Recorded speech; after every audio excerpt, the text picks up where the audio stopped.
প্রিয় লিসেনার্স, আসসালামু আলাইকুম। আশা করি সবাই ভালো আছেন, সুস্থ আছেন। আপনাদের পাঠানো ঘটনাবলী নিয়ে আমরা বেশ অনেকটা সময় পাড়ি দিয়ে ফেলেছি। অনেকটা সময় এই কারণে বলছি, 2022 সালের মে মাসে প্রথম আমরা ঘটনা আপলোড করেছিলাম। শুরুতে যখন আমরা আগাই তখন যে চিন্তাটা ছিল সেটা এমন ছিল যে আমার বলা বিভিন্ন পুরনো ঘটনা যেগুলো আমি বিভিন্ন প্ল্যাটফর্মে শেয়ার করেছি সেই ঘটনাবলী নিয়ে শুধু একটি আর্কাইভ চ্যানেল করা।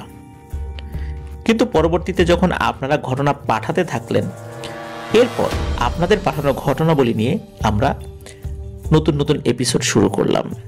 শুরুতে আমি অনেক বাধার মুখে পড়েছিলাম, বিভিন্ন ধরনের সমস্যার মুখে পড়েছিলাম, কারণ আমি তো আসলে কোনো জায়গায় গিয়ে ঘটনা বলে আবার চলে আসা এটাতেই অভ্যস্ত ছিলাম। কিন্তু ঘটনা রেকর্ড করে সেটা আপলোড করা, তারপর বিভিন্ন টাইম শিডিউলগুলো মেনটেন করা, এগুলো আমার জন্য নতুন অভিজ্ঞতা ছিল। সেটাতে খাপ খাইয়ে নিতে বেশ সময় লেগেছে। বিভিন্ন ধরনের জটিলতা ছিল, সেগুলো আস্তে আস্তে বুঝতে হয়েছে আমার। এখনও আছে, এগুলো আস্তে আস্তে শিখছি, কারণ শেখার কোনো শেষ নেই, প্রতিনিয়তই শেখার রয়েছে। যে কোনো ফিল্ডে অনেক জ্ঞান রয়েছে। মানুষ সারা জীবন ধরে কাজ করেও কেউ বলতে পারবে না যে আমি অনেক কিছু শিখে ফেলেছি। শেখার শুরু হয় মাত্র। যেখানে গিয়ে আমাদের মনে হবে আমার শেখা শেষ, দেখা যাবে সেখান থেকেই আমার শেখাটা কেবল শুরু হচ্ছে। প্রিয় লিসেনার্স, আপনাদের দোয়া, ভালোবাসা, আল্লাহর অশেষ রহমত সব কিছু মিলিয়ে আমরা হাঁটি হাঁটি পা পা করে এত দূর এসেছি। আল্লাহর অশেষ রহমতে আপনারা পাশে থাকলে আরও অনেকটা পথ আমরা এগিয়ে যেতে সক্ষম হব ইনশাল্লাহ। প্রিয় লিসেনার্স, একটি ঘটনা আপনাদের সকলের প্রিয়, জুবায়ের ইসলাম ভাইয়ের ঘটনা। ইতিমধ্যে জুবায়ের ইসলাম ভাইয়ের অনেকগুলো ঘটনা কিন্তু আপনাদের মুখে মুখে বিভিন্ন সময় আপনারা কমেন্ট করেও বা পোস্ট করে সেই ঘটনাগুলো সম্পর্কে আমাদেরকে অবগত করেন। আজকে আরও একটি ঘটনা যেটা ওনার কাছ থেকে পেয়েছি সেটা আপনাদের সামনে উপস্থাপন করব। আর দ্বিতীয় যে ঘটনাটি, এটি একটি পরি রিলেটেড ঘটনা। আর এই ঘটনাটি যিনি পাঠিয়েছেন তার নিজের সাথেই ঘটে যাওয়া ঘটনা, সেটি আপনাদের সামনে উপস্থাপন করব। আশা করছি দুটো ঘটনাই আপনাদের ভালো লাগবে। প্রথম থেকে শেষ পর্যন্ত না টেনে পুরোটা শোনার অনুরোধ রইল। আর আপনারা কিন্তু ঘটনা পাঠাতে ভুলবেন না কখনোই। ঘটনা আপনারা প্রতিনিয়ত শুনছেন, সেই সাথে আপনাদের পাশে অনেক ঘটনা রয়েছে, সেই ঘটনাগুলো আমাদেরকে পাঠাতে থাকুন। তাহলে আমরা প্রতিনিয়ত চমৎকার চমৎকার ঘটনা পেতে থাকবো আর আপনাদের সামনে উপস্থাপন করতে পারবো। প্রিয় লিসেনার্স, আপনারা অনেকেই বলেছেন সৌমিত্র রায়ের ঘটনা চাই। সৌমিত্র রায়ের ঘটনা অনেকদিন পাচ্ছি না, প্রচুর ব্যস্ত সময় পার করতে হচ্ছে তাকে, তবে ইনশাল্লাহ খুব তাড়াতাড়ি পেয়ে যাবেন। প্রিয় লিসেনার্স, কথা বাড়াবো না, চলে যাব আমাদের এবারের এপিসোডের প্রথম ঘটনা। এই ঘটনাটি জুবায়ের ইসলাম ভাইয়ের, এবং এই ঘটনাটি উনি সংগ্রহ করেছেন ওনার এক চাচার কাছ থেকে। ওনার চাচার নাম আবুল কালাম। ওনার চাচা পেশায় একজন মাছ ব্যবসায়ী। তিনি প্রতি হাটবারে সকাল সকাল পদ্মার মাছ কিনতে চলে যান, মাওয়া, শরীয়তপুর, এই সমস্ত জায়গায়। সরাসরি সেখানকার জেলেদের কাছ থেকেই তিনি মাছ কেনেন। এমনই এক প্রবীণ জেলে যার নাম রইসউদ্দিন, স্থানীয় সবাই যাকে রাসু বলে চেনেন, তারই ঘটনা উনি শুনেছিলেন। আর সেই ঘটনাটি উনি পরবর্তীতে জুবায়ের ইসলাম ভাইকে বলেছিলেন। জুবায়ের ইসলাম ভাই আমাদের সামনে উপস্থাপন করেছেন। চলুন শুরু করি ঘটনা। সাল 1988 কি 89। রাসু জেলের বয়স তখন 25 কি 26। টকবকে যুবক তখন তিনি। ভয় ডর বা অতিপ্রাকৃত কোনো কিছুই তিনি গ্রাহ্য করেন না। সাহসী মানুষ হিসেবে এলাকায় তার বেশ নামডাক। এলাকার গণ্যমান্য ব্যক্তিরা রাত বিরেতে কোনো কাজ পড়লে ওনাকে তলব করতেন। তিনিও সাহসিকতার সাথে নিজের কাজ ঠিকভাবে সম্পন্ন করতেন। মানুষের বিপদ আপদে তাদের পাশে থাকতেন। জেলে পরিবারের হওয়ায় প্রায় তিনি তার জাল নৌকা নিয়ে রাতে বের হয়ে যেতেন মাছ ধরতে। পদ্মার বুকে রাত বিরেতে ঘুরে ঘুরে মাছ ধরতেন। এমনই একদিনের ঘটনা। হাটবার ছিল সেদিন। হাটে গিয়ে কেনাকাটা করতে করতে রাসু শুনতে পান তাদের এলাকার মেম্বার সাহেবের ছোট মেয়ে আগের দিন পানিতে ডুবে গিয়েছে। লোকজন অনেক খোঁজাখুঁজি করেও তার লাশ পায়নি। এসব শুনে রাসু খুব আফসোস করতে করতে ফিরে আসে। রাতের খাওয়া দাওয়া শেষ করে স্ত্রীকে ঘুমিয়ে পড়তে বলে আনুমানিক রাত 8টা নাগাদ বের হয়ে যান জাল, টেটা, বৈঠা এগুলো নিয়ে মাছ ধরতে। তখনকার সময় গ্রাম এলাকায় রাত 8টা মানে কিন্তু অনেক রাত। বিদ্যুতের আলো তখনও কিন্তু ওনাদের গ্রামে পৌঁছায়নি। এই রাসু নদীর পাড়ে এসে ওনার ছোট্ট নৌকায় সবকিছু তুলে নিয়ে বেরিয়ে পড়েন নদীর বুকে জাল ফেলতে। বেশ কিছুক্ষণ এদিক সেদিক টর্চ লাইটের আলো ফেলে মাছ ধরতে থাকেন তিনি। সেদিন মাছ কম উঠছে দেখে তিনি ভাবেন সামনের গ্রামের ভেতর দিকে একটি খাল গিয়েছে, তার মোহনায় চলে যাবেন, তাহলে হয়তো মাছ একটু বেশি পাবেন। যেই ভাবা সেই কাজ, তিনি বৈঠা বেয়ে চলে যান পাশের গ্রামের খালের মোহনায়। সেখানে গিয়ে জাল ফেলতেই তিনি বেশ বড়সড় কয়েকটি মাছ পেয়ে যান। খুশি হয়ে আরো কয়েকবার জাল ফেলেন এবং প্রতিবারই একটি দুটি করে বেশ বড় বড় মাছ পেয়ে গেলেন। এর আগে এক জায়গায় তিনি এত মাছ পাননি। মাছগুলোর মধ্যে বেশিরভাগই রাক্ষসের মাছ ছিল। তিনি এসব নিয়ে না ভেবে মাছ ধরতে ধরতে আরেকটু ভেতরে গিয়ে জাল ছোড়েন। এবার তার মনে হলো বিশাল এক মাছ জালে আটকেছে। জাল টানতেও কষ্ট হয়ে যাচ্ছিল। তারপরও বেশ কিছুক্ষণ কষ্ট করে জাল কাছে টেনে আনতে সক্ষম হন তিনি এবং জাল কাছে টেনে এনে টর্চের আলোয় দেখতে পান এতক্ষণ মাছ ভেবে তিনি যা টানছিলেন সেটা কোনো মাছ নয়, বরং বাচ্চা একটা মেয়ের লাশ। সাহসী মানুষ ছিলেন তিনি, তাই একটু হতভম্ব হয়ে গেলেও ভয় পেলেন না। তিনি জাল নৌকায় টেনে উঠিয়ে লাশের উপর থেকে জাল সরিয়ে দেখেন লাশটি আর কারো নয়, তাদের এলাকার মেম্বার সাহেবের ছোট মেয়ের। ভালো করে আলো ফেলে লাশটি দেখে তিনি বুঝতে পারলেন এতক্ষণ তিনি যে রাক্ষসে মাছগুলো পেয়েছেন সেগুলো এইসব বাচ্চা মেয়ের শরীর ভক্ষণ করতেই এসেছিল। কারণ মেয়েটার হাত পায়ের ফুলে ওঠা জায়গায় মাংস ছিঁড়ে নেওয়া হয়েছে বলে তার কাছে মনে হচ্ছিল। এগুলো মাছেই খাওয়া শুরু করেছিল আর কি।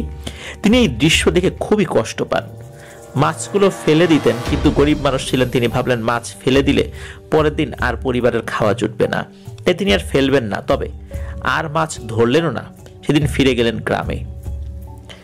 ঘাটে পৌঁছে নৌকা রেখে তিনি মাছগুলো নিয়ে দ্রুত নিজের বাড়ির দিকে গিয়ে জাল, মাছ, বৈঠা এগুলো রেখে একটা চাটাই নিয়ে ফিরে আসেন। এসে চাটাই দিয়ে লাশটি মুড়ে পাজাকলা করে তুলে নিয়ে মেম্বার সাহেবের বাড়ির উদ্দেশ্যে রওনা হয়ে যান। পানি খেয়ে লাশ ফুলে ওজন বেড়ে যাওয়ায় তিনি একা বহন করতে পারছিলেন না, তাই যাওয়ার সময় ওনার পাশের বাড়ির এক ভাইকে হাঁক দিয়ে ডেকে নিয়ে চলেন সাথে। দুজনে মিলে গভীর রাতে মেম্বারের বাড়িতে পৌঁছে ডেকে তোলেন মেম্বার সাহেবকে। এমনিতেই মেয়ে হারানোর শোক, তারপর এত রাত্রে কেউ ডাকাডাকি করছে, বেশ বিরক্তই হন। বেশ রেগে মেগে বাইরে আসেন, কিন্তু বাইরে এসে অবস্থা দেখে রাগের স্থানে জায়গা করে নেয় সন্তান হারানোর কষ্ট। তিনি হাউমাউ করে কেঁদে ওঠেন। তার কান্না শুনে বাড়ির সবাই জেগে ওঠেন এবং বাইরে এসে নিজেদের মেয়ের এমন মর্মান্তিক লাশ দেখে কান্নায় ভেঙে পড়েন।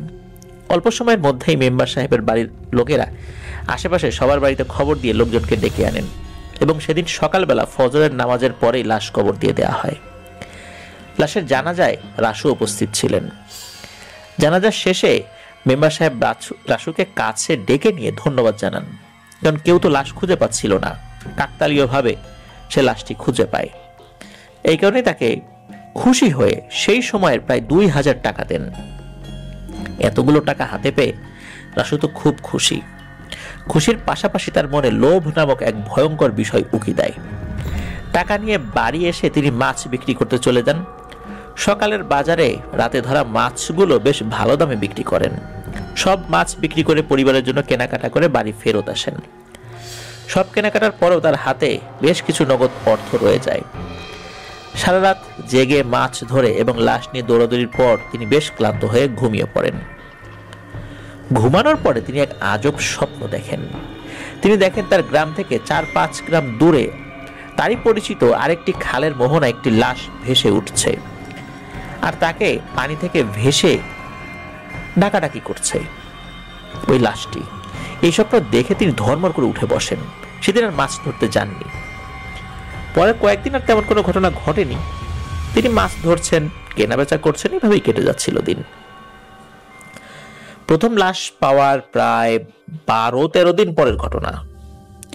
দুপুরে উনি খাওয়া দাওয়া সেরে একটু বিছানায় শুয়েছেন, তখন শোরগোল করতে করতে কয়েকজন নারী পুরুষ তার বাড়িতে আসে। তিনি উঠে বাইরে বেরিয়ে দেখেন একজন মহিলা খুব কান্নাকাটি করছে, আর তার সাথে কয়েকজন পুরুষ মহিলা তার বাড়ির উঠোনে এসে সবেমাত্র থেমেছেন। রাসু তাদের জিজ্ঞেস করলেন, কি সমস্যা, এতজন উঠোনে এসে কান্নাকাটি চিৎকার চেঁচামেচি করছেন কেন?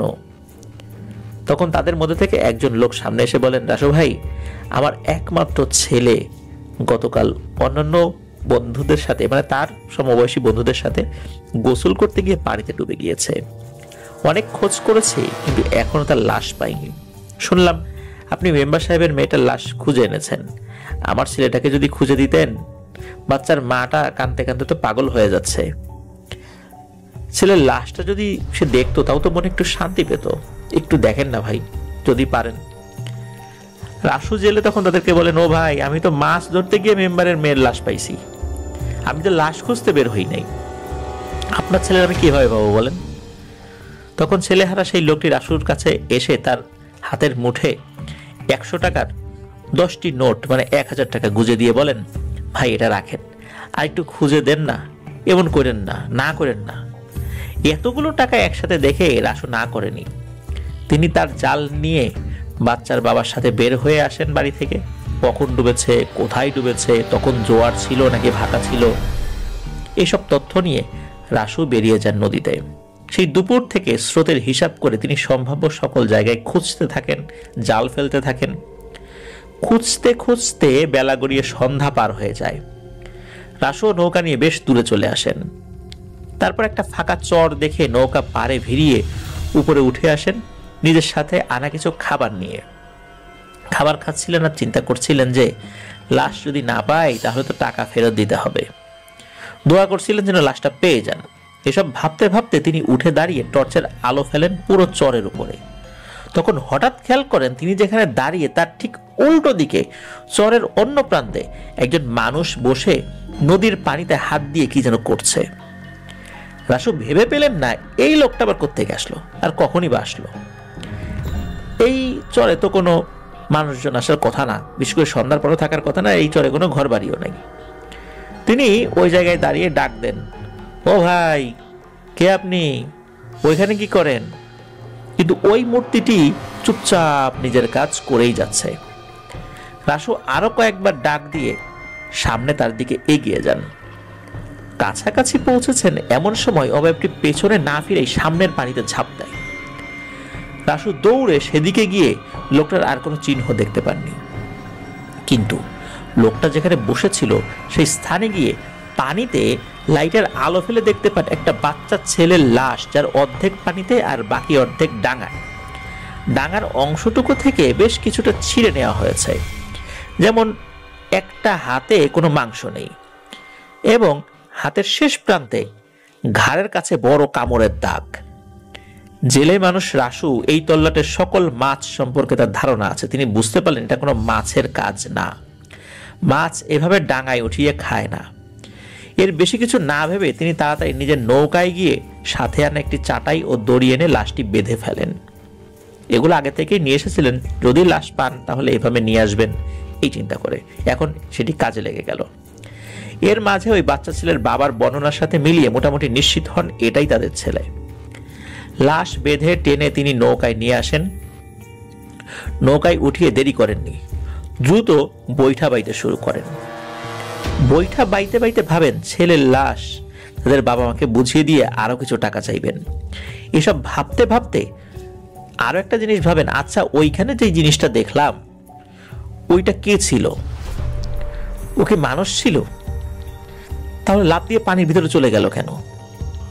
ওই তো লাশটা ডাঙায় তুলেছে, তো চলে গেল কেন? এই চিন্তা করছে। আর এইভাবে ভাবতে ভাবতে হঠাৎ করে নৌকার নিচে কিছু একটা ধাক্কা দিয়ে চলে যায়। ছোট নৌকা বেশ দুলে ওঠে। বড় কোনো মাছের ধাক্কা ভেবে রাসু নৌকা থামিয়ে জাল হাতে নেন, যদি মাছটা ধরা যায় এই ভেবে। জাল ছুঁড়ে রাসু দড়ি টানতে টানতে নৌকার মাথার দিকে চলে যায়। তখন নিচ থেকে আর একটা ধাক্কা দেয়। এবারে ধাক্কা হঠাৎ এবং বেশ জোরে হয় রাসুর টাল সামলাতে না পেরে পানিতে পড়ে যায়। প্রায় মিনিট খানেক পানিতে হুটোপুটি করে তিনি নৌকায় উঠে আসতে পারেন, আর উঠেই বুঝতে পারেন তিনি নৌকায় উঠে হয়তো ভুল করেছেন।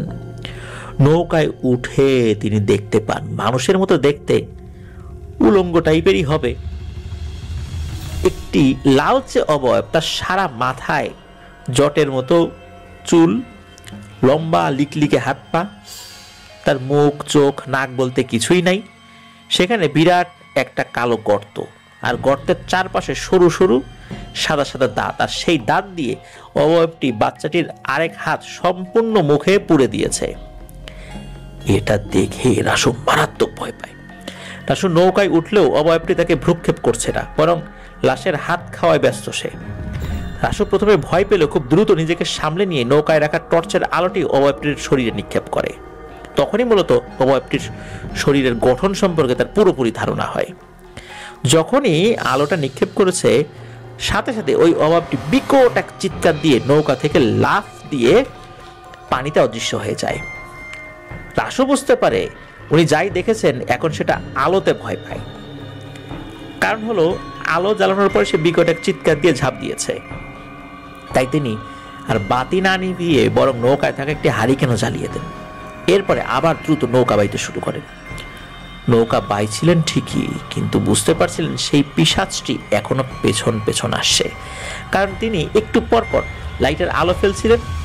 তখন উনি দেখেন যে ওই যে পিশাচটি একবার ডান দিক থেকে সেই পিশাচের মাথা পানিতে ডুব দিচ্ছে, মানে সে একবার ডান দিকে মাথা ভাসায় আবার ডুব দেয়, একবার বাম দিক থেকে, সামনে পেছনে, এরকম সব জায়গা থেকে একটু একটু পর পর সে ডুব দিচ্ছে, মানে সে পিছনে লেগে আছে আর ঘর ঘর ঘর ঘর শব্দ করছে। রাসু কিন্তু খুব ভয় পাচ্ছিলেন, কিন্তু নিজের উপর নিয়ন্ত্রণ রেখে বইটা চালিয়ে যাচ্ছিলেন। প্রায় 1 ঘন্টা বৈঠা বেয়ে এমন ভয়ানক অবস্থা অতিক্রম করে অবশেষে তিনি তাদের ঘাট দেখতে পান। ঘাটের কাছাকাছি যখন এসেছেন তখন প্রচন্ড আক্রোশে তার পিছনে পানিতে কেউ যেন কিছু আশ্রে ফেলছে, আর প্রচন্ড শব্দ আসছিল, বিকট চিৎকার, এমন চিৎকার যা কোনো মানুষ বা চেনা কোনো প্রাণীর হতেই পারে না। এমন চিৎকার সেই ঘাটের আশেপাশের বাড়ির মানুষজনও শুনতে পায়। রাসু ঘাটে নৌকা ভেড়ানোর আগেই সেসব বাড়ি থেকে 2-1 টর্চ লাইট নিয়ে দেখতে আসে ঘটনা কি, চিৎকার কিসের, এই ভয়ঙ্কর চিৎকারের উৎসটাই বা কোথায়। তারা ঘাটে দাঁড়িয়ে লাইটের আলো ফেলে রাসু ও তার নৌকাকে দেখতে পায়। সাথে দেখতে পায় নৌকার পেছনে পানিতে হওয়া আলোড়ন। তারাও বুঝতে পারে এই চিৎকার আসছে সেই আলোড়নের ওইখান থেকেই, যেখানে ওই পানিতে আলোড়ন সৃষ্টি হচ্ছিল। রাসু নৌকা পাড়ে ভিড়তেই তাদের মধ্যে কয়েকজন এসে নৌকা টেনে পাড়ে তুলে ফেলে। রাসু নৌকা থেকে নেমে দৌড়ে পেছনে টর্চের আলো ফেলে পানির সেই আন্দোলন দেখতে পায়। একটু পরে সেই আন্দোলনটা আস্তে আস্তে কমে যেতে যেতে একদম স্থির হয়ে যায়। রাসু পাড়েই বসে হাঁপাতে হাঁপাতে সবাইকে ঘটনা বলে যে কি দেখেছে আর কি হয়েছে এতক্ষণ। সবাই রাসুকে আর সেই লাশকে নিয়ে বাচ্চার বাড়ির দিকে রওনা দেয়। বাচ্চার বাড়িতে পৌঁছে লাশ হস্তান্তর করার সময় রাসু সেই বাচ্চার বাবাকে বলেন তিনি কত কষ্ট করে লাশটা এভাবে এনে দিয়েছেন আর কি ঘটনা ঘটেছিল। রাসু আরো বলেন, ভাই আপনার কথায় আমি এত ঝুঁকি নিয়ে লাশটা আনছি, কিভাবে আনছি কি দেখছি সেটা যদি আপনারা বলি আপনি তো বিশ্বাসই করতে চাইবেন না, তারপরও বললাম। যাক, সেটা আমার যেটা কষ্ট হয়েছে সেটা তো হয়েছেই, আর এই কষ্টের কারণে আমি হয়তো সামনের আরো কয়েকদিন মাছ ধরতেই যেতে পারবো না, আর সেই ক্ষতিপূরণ আপনাকে পুষিয়ে দিতে হবে, আরো টাকা দিতে হবে আমাকে। এই কথা শুনে বাচ্চার বাবা রাসুর কাছে খুব অনুরোধ করে বলে যে তার কাছে যে টাকা ছিল সে সেটা দিয়ে দিয়েছে, আর কোনো টাকা নাই তার কাছে। এসব শুনেও রাসু তো মানবেই না, চিৎকার চেঁচামেচি করে অস্থির করে ফেলেছে রাসু। তখন আশেপাশে যারা লোক ছিল তখন তারা বাচ্চার বাবাকে ধার স্বরূপ প্রায় 700 টাকা কালেকশন করে দিলে রাসু সেটা নেয়। রাসু টাকা দেখে সেই ভয়ানক পিশাচটির কথা বেমালুম ভুলে যায়। তারপর টাকা নিয়ে এসে আস্তে আস্তে বাড়ি ফেরত চলে আসে। এই 2টি লাশের খোঁজ এনে দেওয়ার পর এলাকায় রাসুর বেশ নামডাক পড়ে যায়। এরপরেও সে আশেপাশের বিভিন্ন গ্রামের বিভিন্ন পরিবারের সদস্যদের পানিতে ডুবে হারিয়ে যাওয়া লাশ খুঁজে এনে দেন। তবে সেই রাতের ঘটনার পর তিনি আর রাতে খুঁজতে বের হন না, দিনেই বের হন। এবং সন্ধ্যা নামার আগেই বাড়িতে ফেরত আসেন। রাতে মাছ ধরতে যাওয়া বন্ধ করে দিয়েছিলেন একরকম। সাথে কেউ গেলে যেতেন, কিন্তু একা যেতেন না। এতে করে তার ইনকামও কমে আসছিল, কারণ সবসময় তার পানিতে ডুবে লাশ হারিয়ে যায় না, তাই না? এইভাবে কিছুদিন যাওয়ার পর হঠাৎ একদিন রাত্রে 3 জন লোক রাসুর বাড়িতে আসে। নিজেদেরকে পরিচয় দেয় এবং পরিচয় হিসেবে বলে তারা বেশ দূরের এক গ্রাম থেকে আসছে। তাদের মধ্যে একটু বয়স্ক যিনি, তিনি বলেন, রাসু ভাই, আমার ছেলে পানিতে ডুবে গিয়েছে আজ সহ 3 দিন, অনেক খুঁজেও পাই নাই। এরপর ওর কাছে খবর নিয়ে জানতে পারি যে আপনার কথা, তা আপনার কাছে আসছি। শুনছি আপনি নাকি ডুবে যাওয়া লাশ খুঁজে দিতে পারেন। একথা শুনে রাসু বলেন, ভাই পারি তো ঠিক আছে, কিন্তু আজকে তো হবে না, কালকে সকালে আসেন। আমি রাতের বেলা লাশ খুঁজি না, কারণ অনেক ভয়ানক ঘটনা ঘটছে এর আগে, আর এই কাজে কিন্তু আমি টাকা নেই, টাকা নিয়ে আসেন কালকে। তখন সেই লোক এগিয়ে এসে রাসুর হাতে নগদ 5,000 টাকা দিয়ে বলেন, এখানে 5,000 টাকা আছে, লাগলো আরো দিব, কিন্তু আর দেরি করতে পারবে না, এখনই যেতে হবে। এমনিতেই 3 দিন হয়ে গেছে, এরপরে মাছে খাওয়া শুরু করলে তখন তো লাশের কিছুই থাকবে না ভাই। 1988-89 সালের দিকে একসাথে 5,000 টাকা, এটা কিন্তু কম টাকা না প্রিয় লিসেনার্স, বুঝতেই পারছেন। আর এতগুলো টাকা একসাথে দেখে রাসুর মাথা তখন কাজ করা বন্ধ করে দেয়। সে রাজি হয়ে যায় এবং তাদেরকে বলেন, এখনই যাব, ঠিক আছে, তবে আপনাদের যে কোনো একজনের আমার সাথে যেতে হবে। আর কতক্ষণ খোঁজ করা লাগবে তা তো জানি না, আপনাদের কেউ থাকলে লাশ খুঁজে পেয়ে তার কাছে বুঝিয়ে দিতে পারবো, তাহলে তারপর আমি বাসায় চলে আসব। তখন সেই লোকটি নিজেই যেতে রাজি হয় এবং তার সাথে আসা লোকদের বলে, তোমরা গিয়ে অপেক্ষা করো, আমি চলে আসবো তাড়াতাড়ি। রাসু তার জাল বৈঠা নিয়ে বের হয়ে আসেন।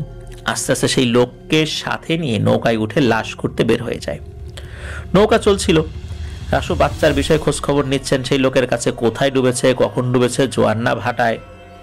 পদ্মার অভিজ্ঞ জেলে কিন্তু রাসু, তাই তথ্য নিয়ে সে সম্ভাব্য সকল জায়গার দিকে এগিয়ে যেতে থাকে।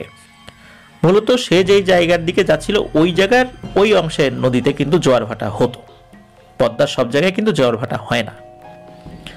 তো আস্তে আস্তে রাত গভীর হচ্ছে, রাসু থেকে থেকে বিভিন্ন জায়গায় গিয়ে জাল ফেলে ফেলে দেখছিল। জালে লাশ না পেলেও মাছ পাওয়া যাচ্ছিল ভালো। সে মাছগুলো নিয়ে নৌকার মাঝের পাটাতনের নিচে রেখে দিচ্ছিল, তারপর আবার সামনে এগিয়ে যাচ্ছিল। এদিকে সেই লোকটি যে রাসুর সাথে এসেছিল, সে চুপচাপ নৌকার আর এক প্রান্তে বসে পানির দিকে এক মনে কি যেন দেখছে। প্রথম প্রথম কথা বললেও পরে সে আর তেমন কোনো কথাবার্তা বলছিল না। এদিকে খুঁজতে খুঁজতে প্রায় মধ্যরাত হয়ে গেছে। তখন রাসু লোকটিকে বললেন, ভাই, লাশ পাই বা না পাই, টাকা কিন্তু ফেরত চাইতে পারবেন না। একথা শুনে লোকটি শুধু বললেন হু, মানে হু বললেন, আর কিছু না। রাসু জেলে তার আন্দাজ মতো খুঁজতে থাকেন, নৌকা বাইতে থাকেন, সন্দেহ হলে কোথাও কোথাও জাল ফেলেন, কিন্তু লাশের দেখা তিনি আর পান না।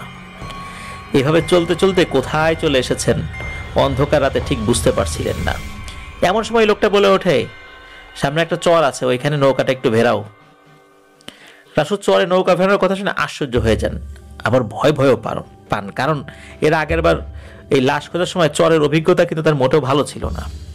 তিনি লোকটাকে বলেন, ভাই, চরে নৌকা ফেরানো যাবে না, ঝামেলা আছে। তখন লোকটি তাকে বলেন, আরে ভয় পাও কেন মিয়া, আমি চোর ডাকাত না, আর তোমার কাছে এমন কি আছে যে আমি ডাকাতি করব? এভাবে বেশ কিছুক্ষণ বোঝানোর পর অল্প সময় পারে ভেরাবেন, তবে উনি সাথে যাবেন এই হিসাবে রাজি হন। লোকটি সম্মতি দিলে নৌকা চরের পারে ভিড়িয়ে দুইজন নেমে পড়েন। হেঁটে দুইজন চরের মাঝামাঝি আসার পর লোকটি ওনাকে দাঁড়িয়ে থাকতে বলে একটু সামনের দিকে এগিয়ে নদীর আর এক দিকে পানির কাছাকাছি গিয়ে বসেন। রাসু খেয়াল করে লোকটির দিকে। রাসু জেলে দেখতে পায় যে লোকটি পানির কাছে গিয়ে হাঁটু মোড়ে বসে হাত দিয়ে পানিতে বাড়ি দিচ্ছে আর কিছু একটা বলছে। শুনে মনে হচ্ছিল সে কাউকে ডাকছে।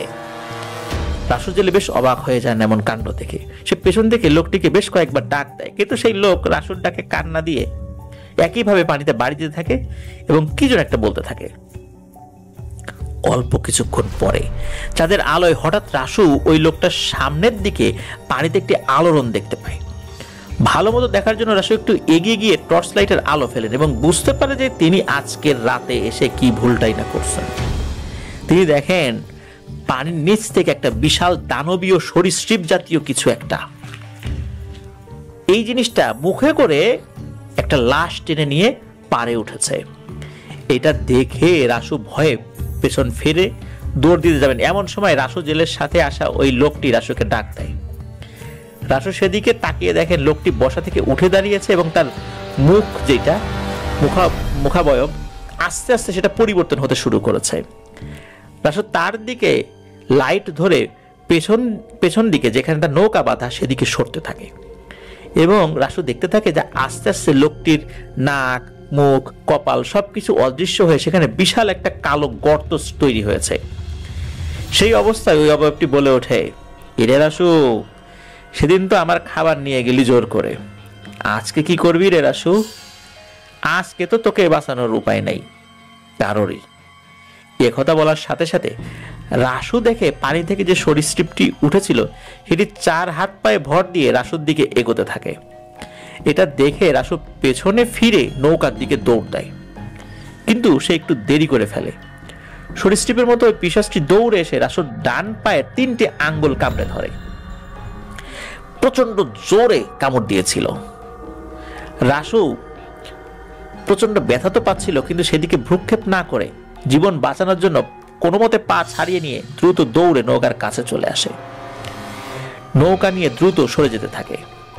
জীবনের মায়ায় সে তখন দিক বিদিক নৌকা বাইতে থাকে, আর পেছনের সেই চর থেকে শুনতে পায় সেই ভয়ঙ্কর অভাবটি জোর গলায় বলতে থাকে, রাসুরে, আজকে যা, তোর সাথে আবার দেখা হবে।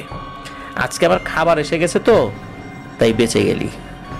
তোকে তো নিয়ে আসছিলাম, কিন্তু আজকে মনে করেছিলাম যে তোকেই খাবো, তবে খাবার চলে আসছে। তবে দেখা হবে রে রাসু, আবার দেখা হবে, সেদিন কিন্তু আর বাঁচবি না। এরকম কথা বলতে থাকে।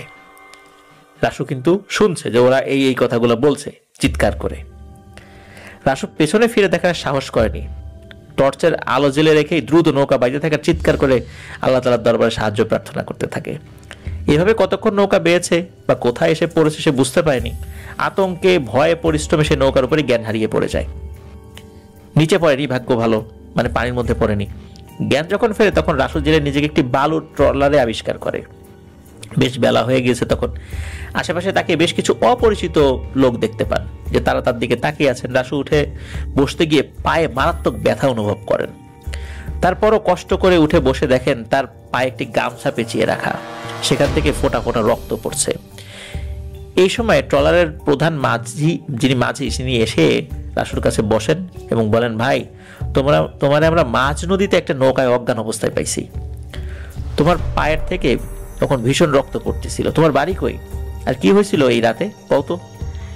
এরপরে রাসু তার সাথে ঘটা রাতের ঘটনা তাদেরকে শোনান। মাঝি সব শুনে বলেন, যাক, আল্লাহ বাঁচাইছে, তোমার সামনের ঘাটে নামায় দিমুনে। তোমার নৌকায় ট্রলারের সাথেই বান্ধা আছে। গঞ্জে গিয়ে ভালো কোনো ডাক্তার দেখায় বাড়ি চলে যাও। কথা শেষ করে প্রধান মাঝি রাসুকে কিছু টাকা দিয়ে পরের ঘাটে নামিয়ে দেন। এরপরে রাসু ডাক্তার দেখিয়ে পা ব্যান্ডেজ করে বিকেল নাগাদ অতি কষ্টে বাড়ি ফেরত আসেন। সে রাতে সরীসৃপের মতো সেই পিশাচ যে কামড় দিয়েছিল, এই কামড়ে রাসুর পায়ের 3টি আঙ্গুলের সামনের অংশ হারিয়ে ফেলে। আর বাড়ি ফিরে দীর্ঘদিন যাবৎ অসুস্থ ছিল। অনেক ডাক্তার কবিরাজ দেখিয়ে সুস্থ হতে হয় তাকে। আল্লাহর অশেষ রহমতে সে ভালো হয়ে যায়।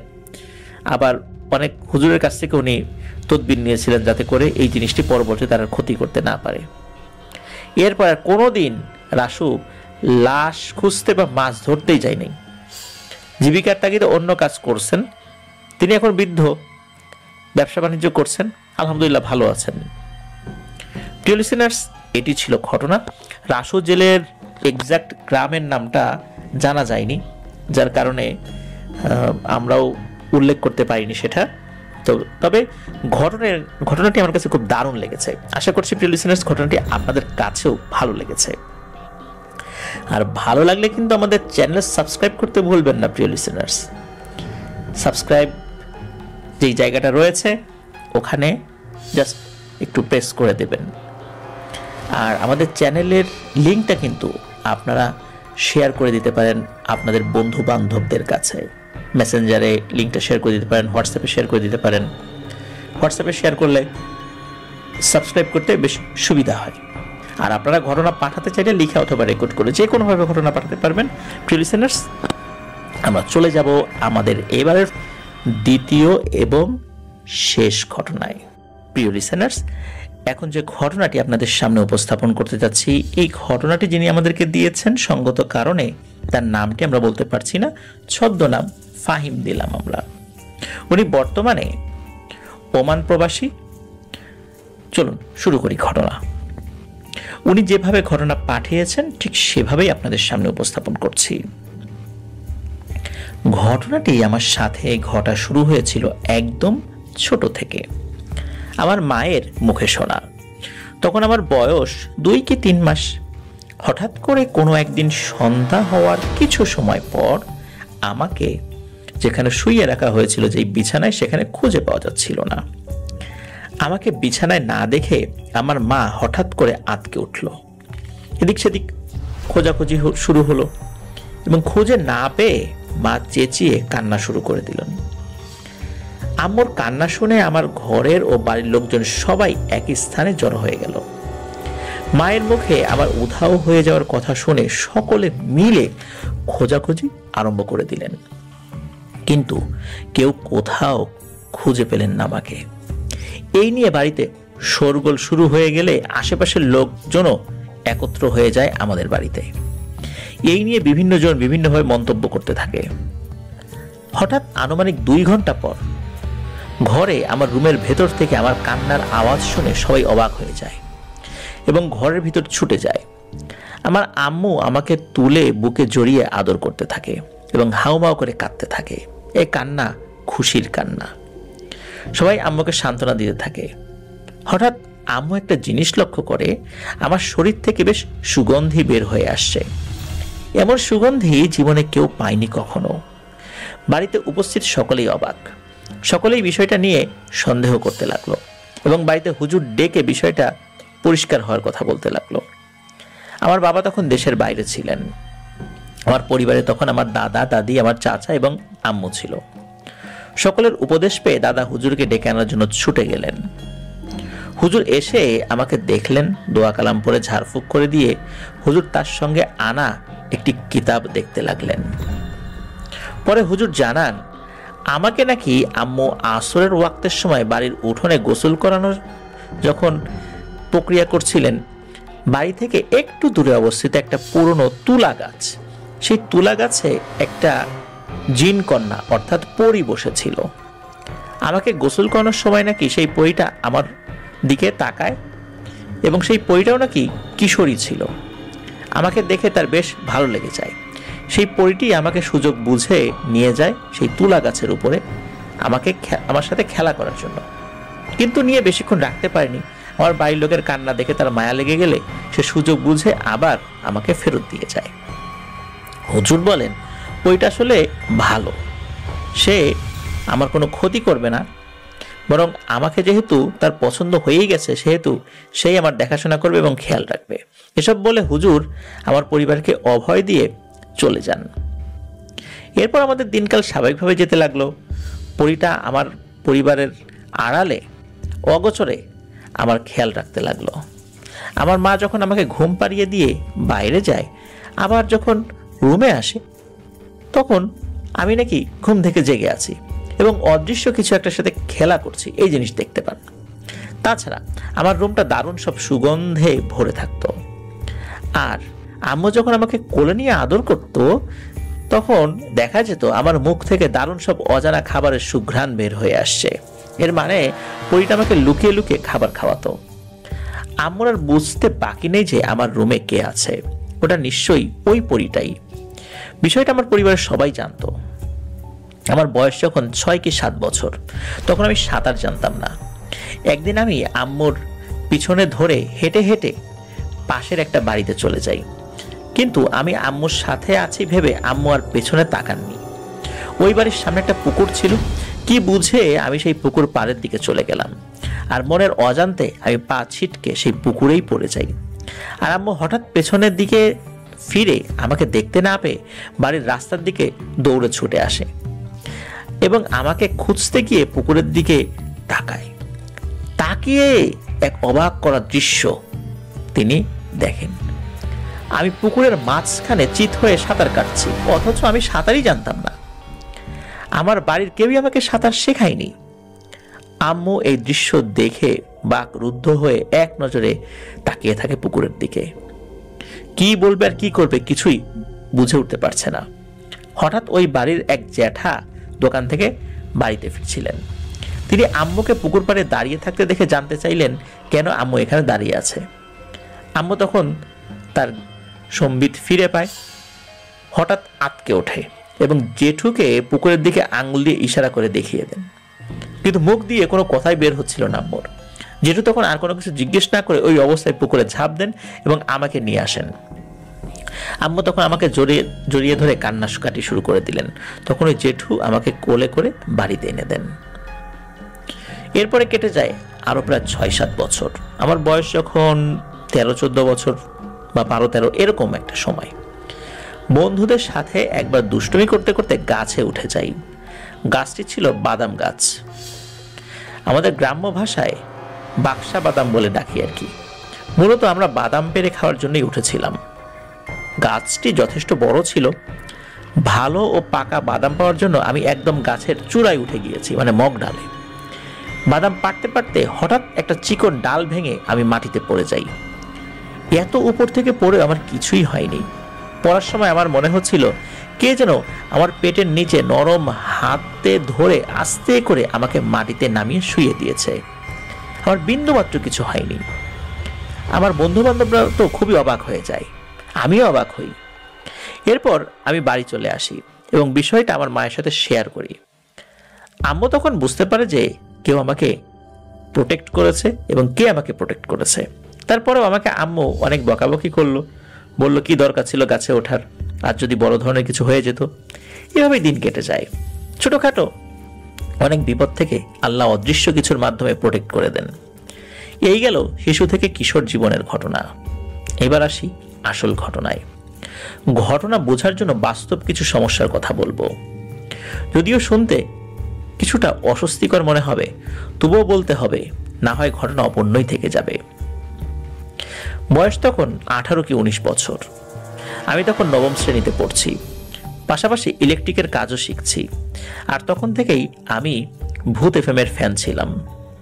ঘটনা বোঝার জন্য কথাটা আগে থেকেই বলে রাখলাম। ভালো লেখাপড়ার জন্য বাবা মাকে একজন ভালো প্রাইভেট টিউটর ধরিয়ে দেন। সেই প্রাইভেট টিউটরের বাড়িটা আমার বাড়ি থেকে প্রায় 3 কিলোমিটার দূরে ছিল।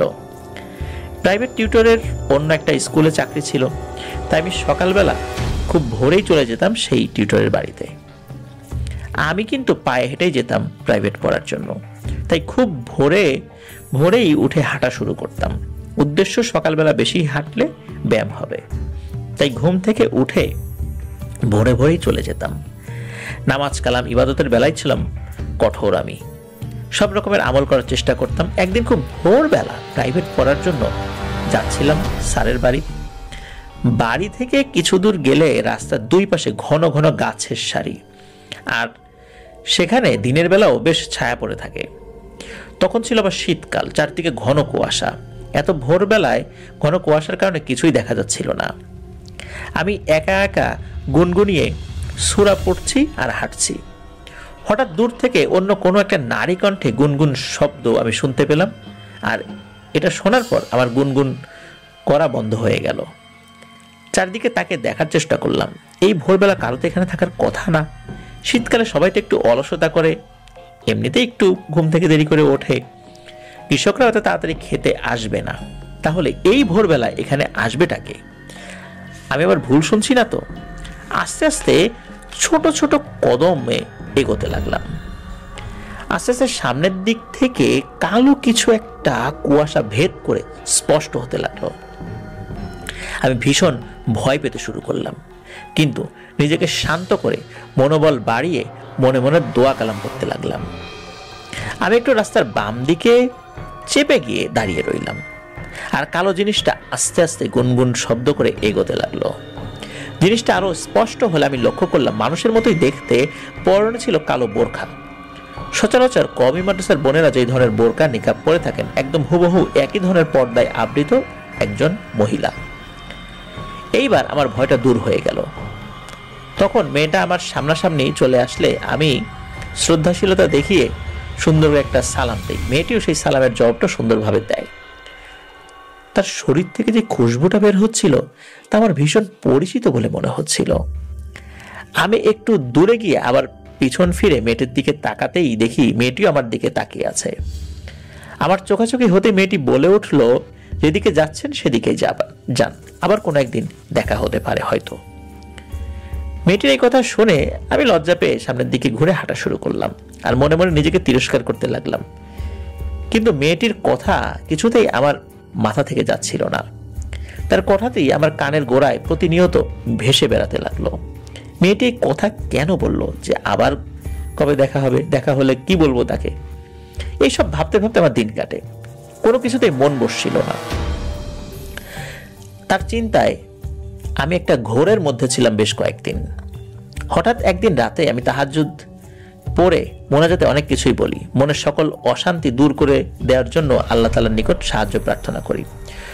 আমার ওই সময়ের মনের অশান্তি বলতেই ছিল শুধু ওই মেয়েটাই। মূলত তার চিন্তা আমার মাথায় আসছিল, এটাই একটা মনের একটা অশান্তি ছিল। মূলত এই বিষয়টি ভেবে ভেবেই আমার দিন রাতের সুখটা হারাম হয়ে যাচ্ছিল। নামাজ শেষ করে ঘুমিয়ে পড়লাম। হঠাৎ ঘুমের মধ্যে আমি সেই একই মেয়েকে একই জায়গায় একই অবস্থায় দেখতে পাই। শুধু একটু পার্থক্য ছিল। প্রথম দিন আমি সেই মেয়েকে একা দেখেছিলাম, কিন্তু আজ দেখি তার সাথে আরো দুইজন মেয়ে। আমি ভাবলাম হয়তো তার বান্ধবী বা ক্লাসমেট হবে, এরকম কিছু। আমি মেয়েটিকে সালাম দিলাম। মেয়েটি সালামের জবাব দিলে সেটি শুধু বুঝতে পারি, বাদ বাকি সে কি সব বলছিল তার কিছুই বুঝলাম না। এই জন্য এক অন্য অদ্ভুত ভাষা। মেয়েটি যা যা বলার বলে চলে গেল। হঠাৎ ফজরের আজানে আমার ঘুম ভাঙলেই বুঝতে পারি রাতের ঘটনাটি নিছক স্বপ্নই ছিল। যাই হোক, মেয়েটিকে দ্বিতীয়বার দেখার পর কিছুটা হালকা লাগছিল, তা স্বপ্নেই হোক আর যেভাবেই হোক। কিন্তু আমি লক্ষ্য করলাম আমার পুরো রুমটা এক ধরনের পরিচিত সুগন্ধে ভরে গেছে। এটি কি হচ্ছে? জিনিসটা যদি স্বপ্নই হয় তাহলে এই দারুণ সুগন্ধি আসছে কোথা থেকে? আমি একটা ঘোরের মধ্যে চলে যাই। হঠাৎ পাশের রুম থেকে আম্মুর ডাক, আমাকে নামাজের জন্য ডাকছে। আমি জবাব দিয়ে উঠে মসজিদে চলে গেলাম নামাজ পড়ার জন্য।